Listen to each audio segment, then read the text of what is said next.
My name is Gerry O Connor. I'm from Limerick City. I started off life as a chartered accountant and worked as an accountant for a number of years, and then went as a volunteer and worked in Africa and Sudan in the midst of the civil war.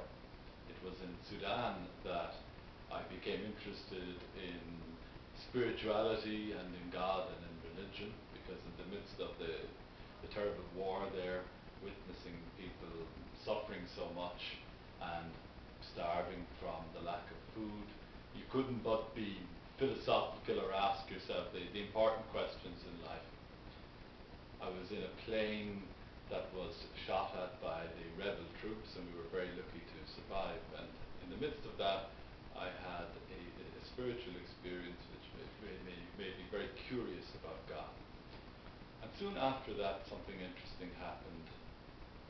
The war got worse, and lots of people began to leave. And the foreign people who were working there, aid workers and United Nations people, they left because it was very dangerous. But the only people who stayed in the midst of the war were 4 Irish Celtigan priests who refused to leave the people. They stayed there and continued to work with them.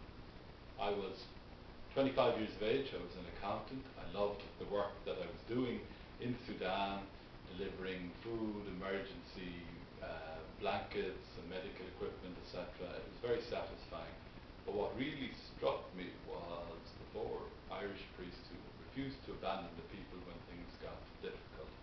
And that was the first time I ever thought about becoming a missionary or becoming a priest.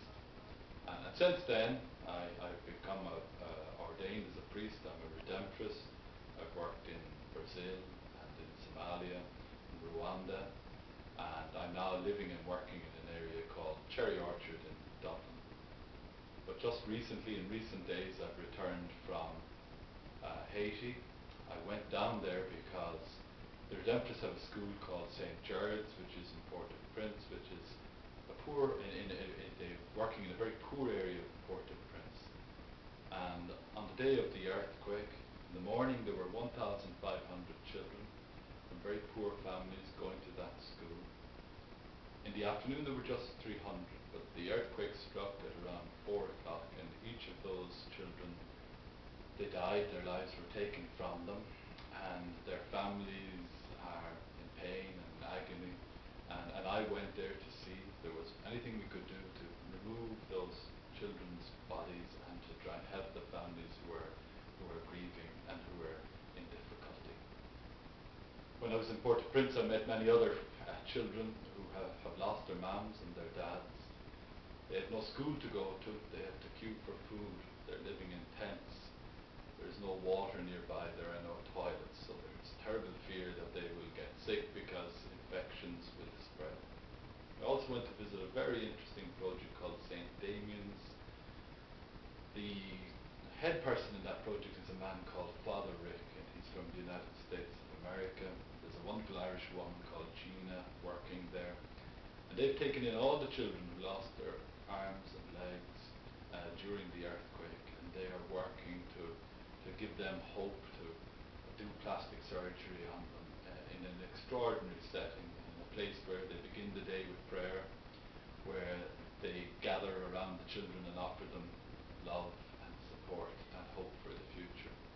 Another interesting thing that project does is that it takes the children from the tents on day camps. They begin the day with a prayer, asking God to journey with them, and then they play games and they offer them a good meal each day.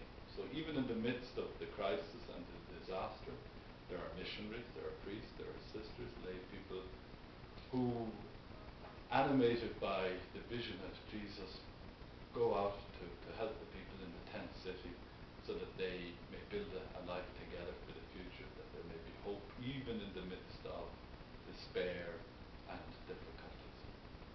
Returning from Haiti back to Ireland, my mind is racing. It's difficult to sleep at night, trying to think about 1,000 ways to help the people of Haiti, and especially the children.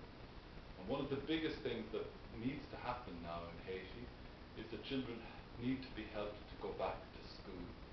for example, it could take 2 or 3 years to rebuild the 800 schools. Just imagine that, 800 schools that came down during the earthquake.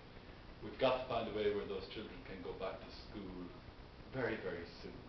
And the only plan that people really have at the moment is to erect these large tents with 12 rooms, with good floors in them, so that they may be their children's school for the next 2 or 3 years before the building starts.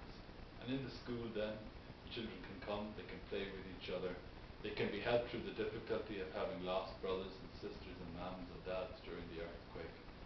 And that there may be a little bit of normality, a little bit of fun, and very importantly, a little bit of learning. But it will also be a great place to be able to feed the children, to give them the opportunity to have a good meal each day in the midst of this terrible tragedy that has hurt and hit the people of Haiti. Thank you, Father Gerry. And the Society of Missionary Children encourages children all around the world to pray together and to share. And I know the children of Ireland would be very happy to pray for the children with you.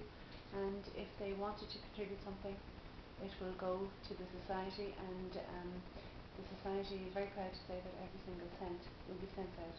We don't have a special emergency fund for Haiti, but if anybody does want to contribute, we will make sure all of that money goes out to Haiti to fund school projects like yours and feeding programs. So thank you for coming in to speak to us today. We really appreciate it, and thank you for sharing your experiences. Thank you.